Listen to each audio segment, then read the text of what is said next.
Hey everybody, good morning. Welcome to the Morning Devo with Bo. Hope you guys are good today. Hope you're jamming. March 11th. And we're going to be in Mark chapter 5 today, which is so cool. Such a good chapter. A lot in the chapter, certainly to go through. It's a super cool chapter. So anyway, hope you guys are well. Thanks so much for joining me today. These are my devotions. I usually air my devotions. I've gone through the entire Bible. I'm kind of now back in the Gospels going through the book of Mark. So if you've been with me since the COVID time, we've actually gone through the whole Bible. This is like my fourth time going through the whole Bible at the church I get to minister in at Calvary Christian Fellowship. I've done, I think, 3 times with the student ministry when I was a part of that. And then I got a chance to do them all here with you guys on the devotion. So this is the Morning Devo. Just the word, man. I just like to go through the Bible. That's kind of my style. It's always been my style since I started reading the Bible when I was around 17 years old. And lo and behold, just growing up more of a secular progressive guy with a dad who was super influenced by kind of Marxist kind of socialism.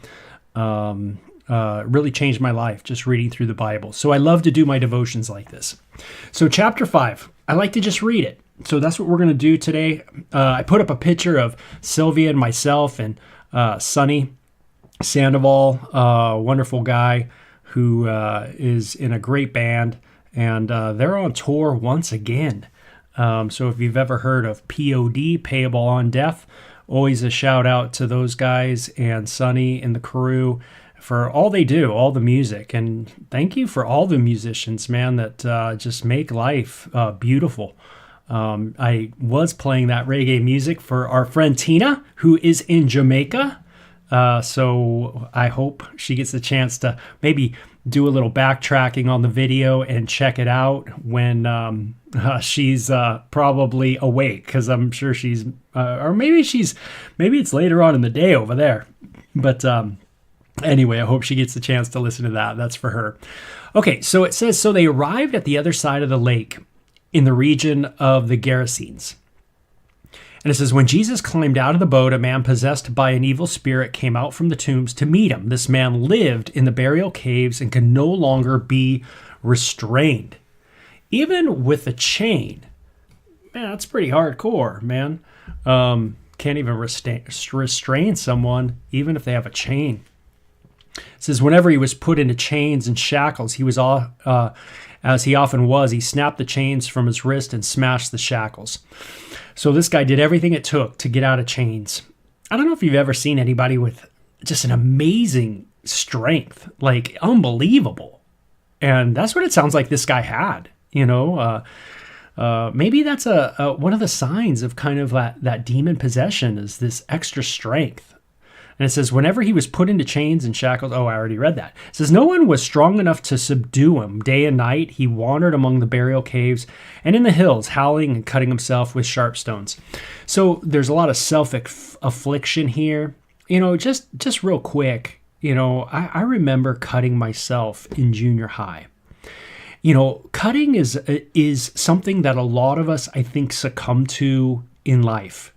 You know, maybe you're upset, maybe you're rebellious, maybe you just want to feel, maybe you just kind of want to numb yourself out, whatever it is. You know, a lot of times we succumb to different things on the planet. And one of those things is cutting.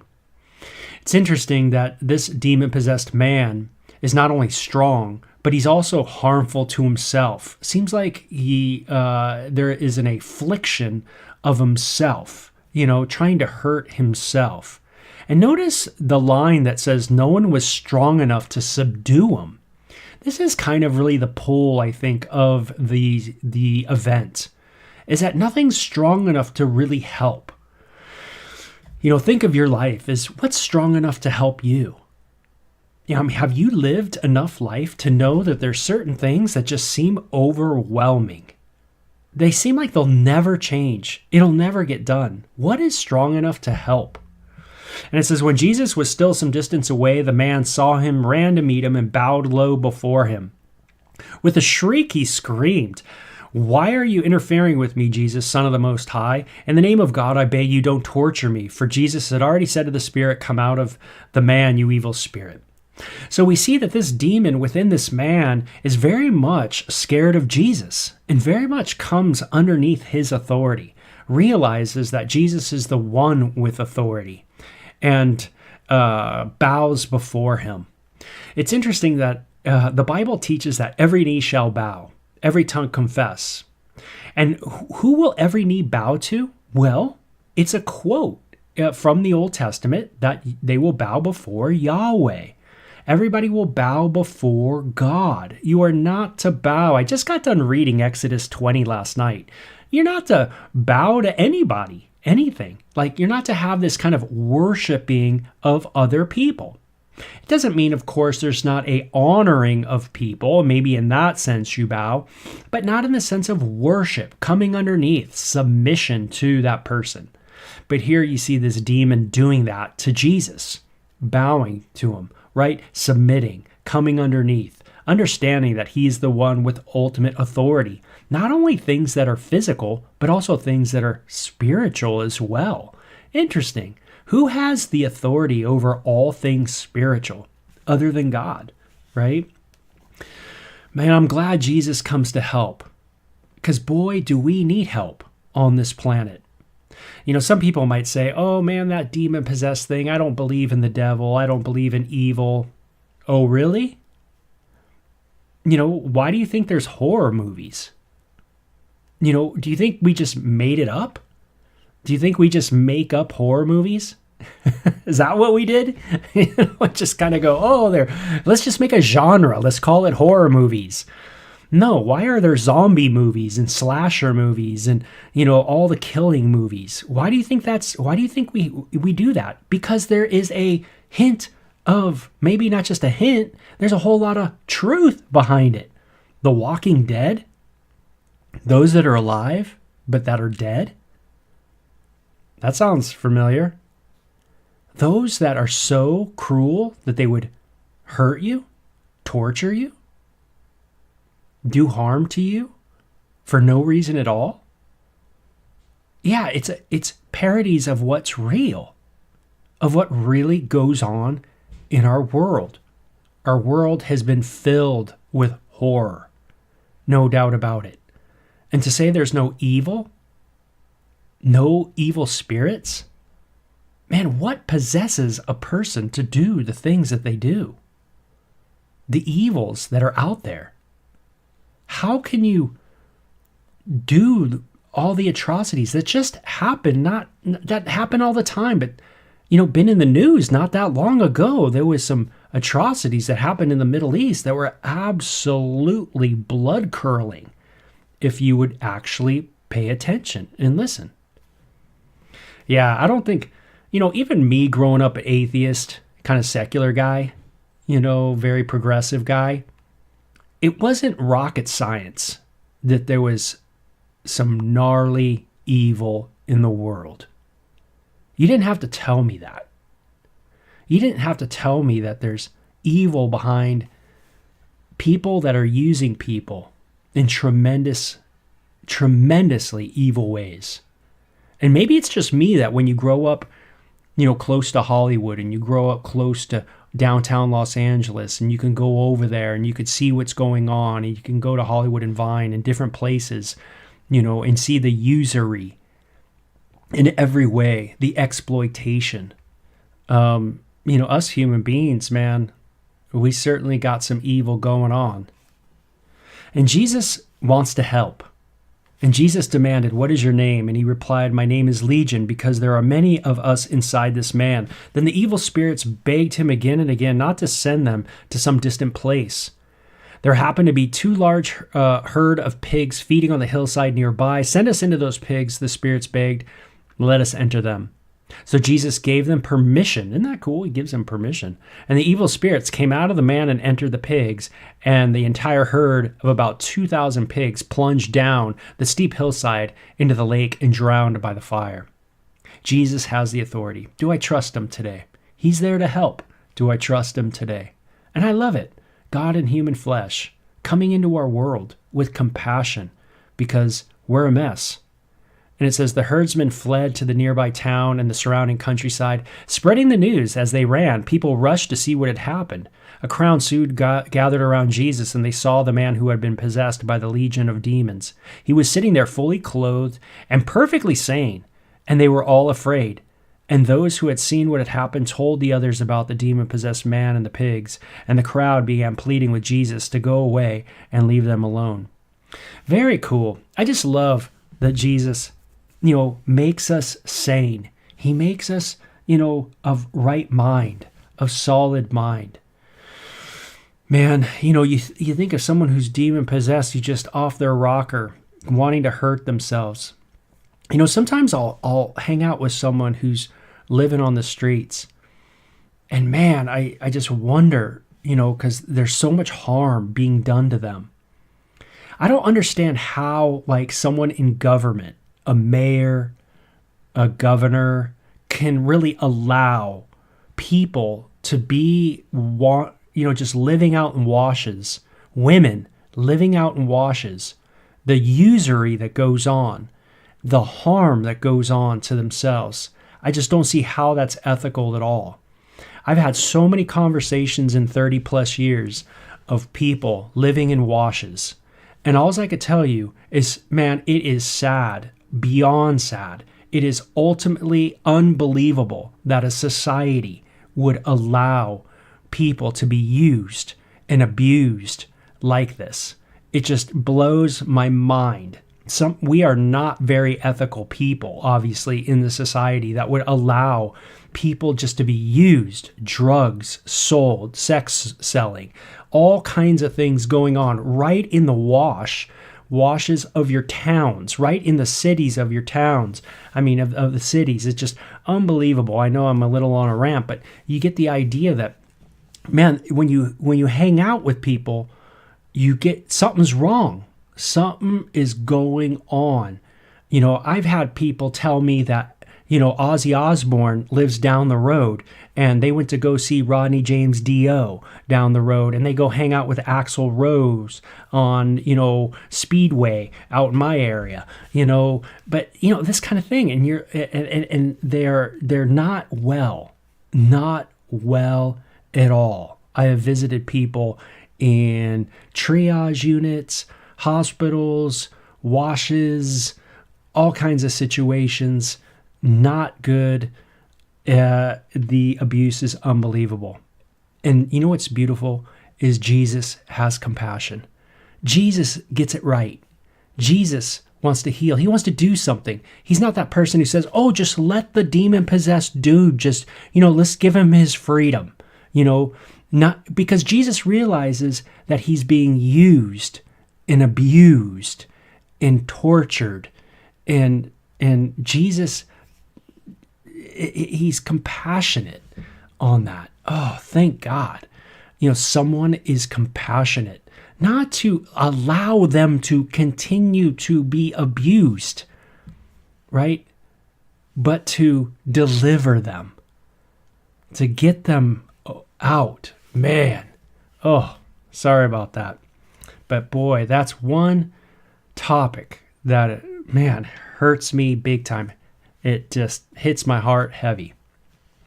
And Jesus was getting into the boat.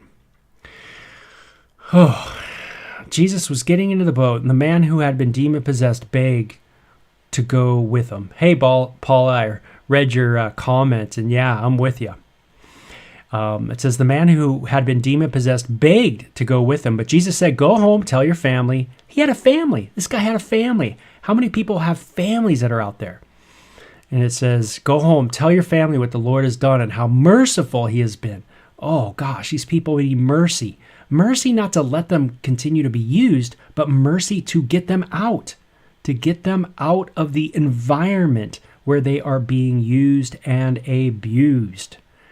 So the man started off to visit the 10 towns of that region and began to proclaim the great things Jesus had done for him. And everybody was amazed at what he told them. He's just blown. Everybody's probably blown away at him, but that's it. Jesus gets him out of the environment, gets him out of the place, brings him home, brings him to safety. gosh, can we finally as a society come up with some way of rehabilitation? It seems like we should be able to, but I don't see it. Jesus got into the boat again and went back to the other side of the lake where a large crowd gathered around him on the shore. Jesus going back and forth. And then a leader of the local synagogue, whose name was Jairus, arrived. And when he saw Jesus, he fell at his feet, pleading fervently with him. "My little daughter is dying," he said. "Please come and lay your hands on her. Heal her so she can live." So a leader comes to him. Not a demon-possessed person, but a leader. See the contrast? And Jesus went with him, and all the people followed, crowding around him. A woman in the crowd had suffered for 12 years with constant bleeding. She had suffered a great deal from many doctors. Now you have a woman. You have a leader, a male leader. You know the power structure. You have a woman who's had this infirmity of bleeding for forever.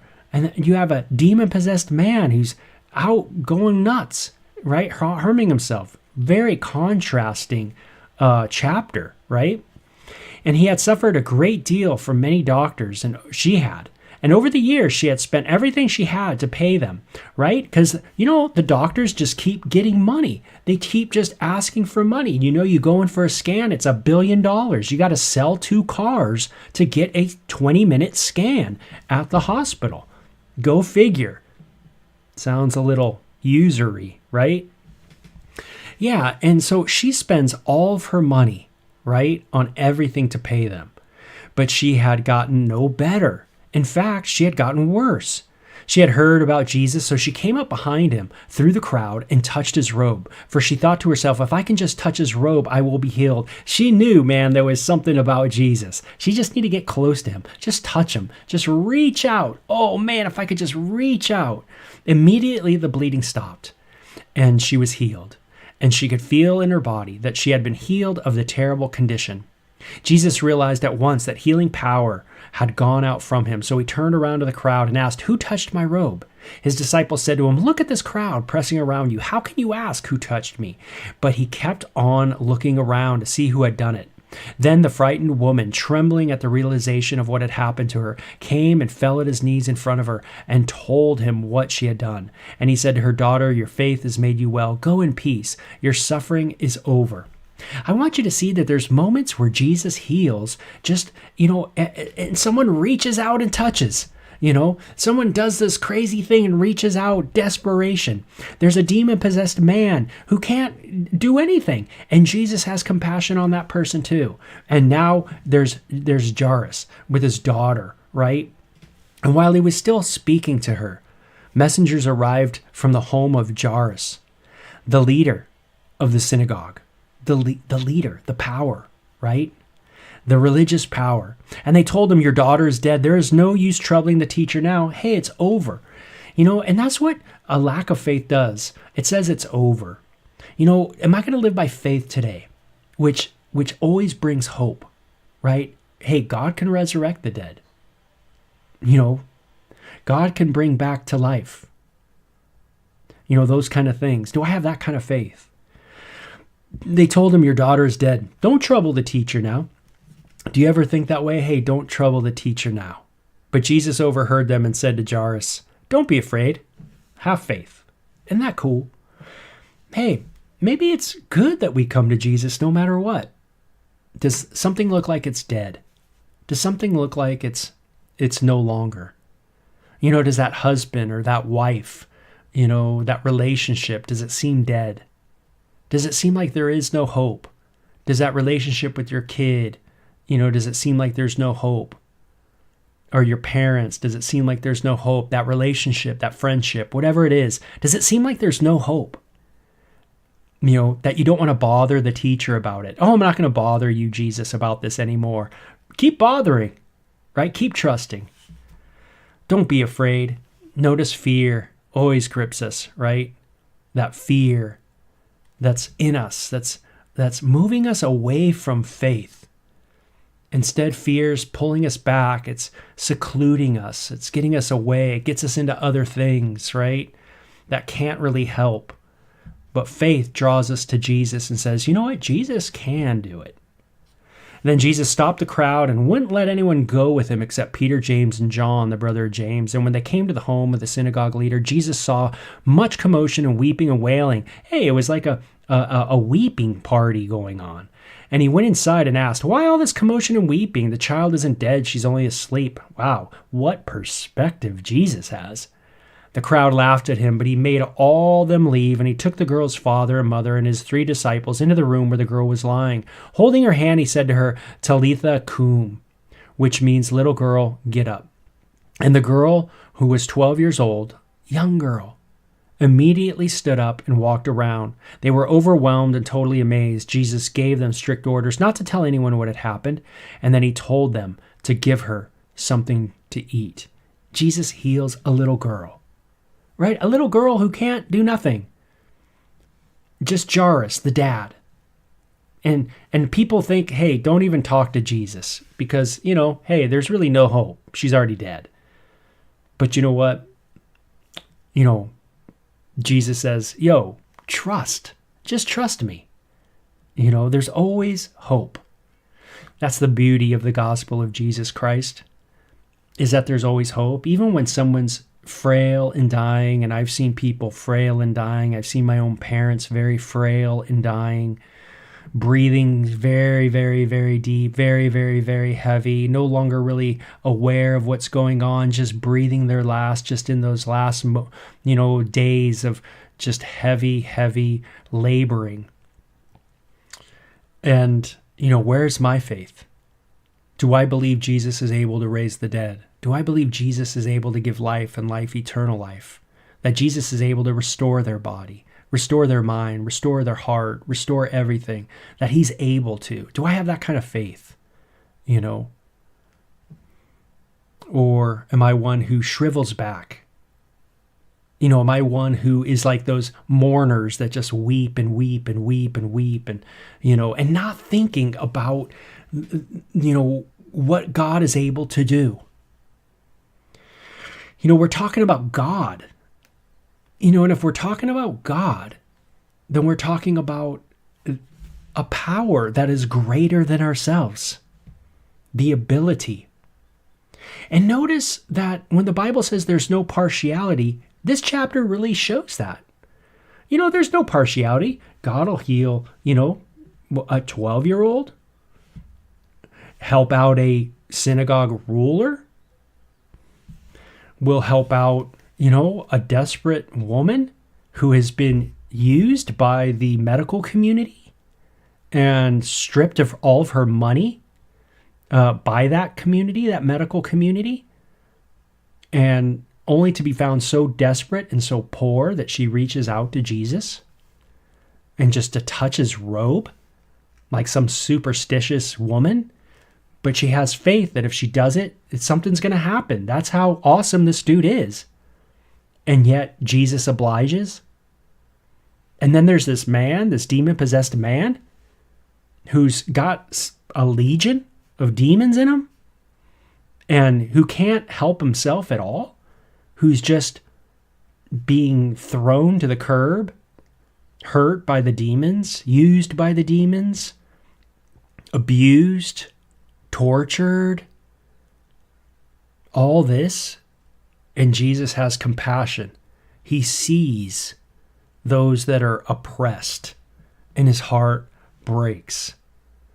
The God who in the Old Testament had the heart for the foreigner, the heart for those that were oppressed in Egypt for 400 years, the same God is on the planet, wanting to help out those that are in need and hurting. And I got to imagine, God wants to help out me too. And he sees me. And he says, Bo, trust in me. Don't give up. Trust in me. Lean on me. Where am I going to go? What am I going to trust? Can I trust the poet? Can I trust the musician? Can I trust the lyricist? Can I trust the professor with his intellectual words? Can I trust the YouTuber? Can I trust, that person, that really good friend down there? Can I trust this person? Can I really, are they going to really have the power to help me? Are they really going to be able to be there? And when you see people die, you realize something. We all die alone. Yeah. No one's there. No, meaning someone might be by you, but really, you're in it. And they're, when someone's dying, they are in it. It's them. And they got to go through it. They need something greater. Whom have I in heaven but you, God? No one. And on the earth there's no one I desire besides you. My heart and flesh may fail, but God is the strength and my portion forever. So true, right? Jesus shows his authority in this passage, showing that he is Yahweh in human flesh to deliver. Man, very cool. And he wants to help us too. And he has, through his death, through his resurrection, through the promise of eternal life. Don't let your heart be troubled. You believe in God, believe in Jesus. He's going to see you home beautifully. Cool devotion. You guys have a great day, okay? Thanks for joining me.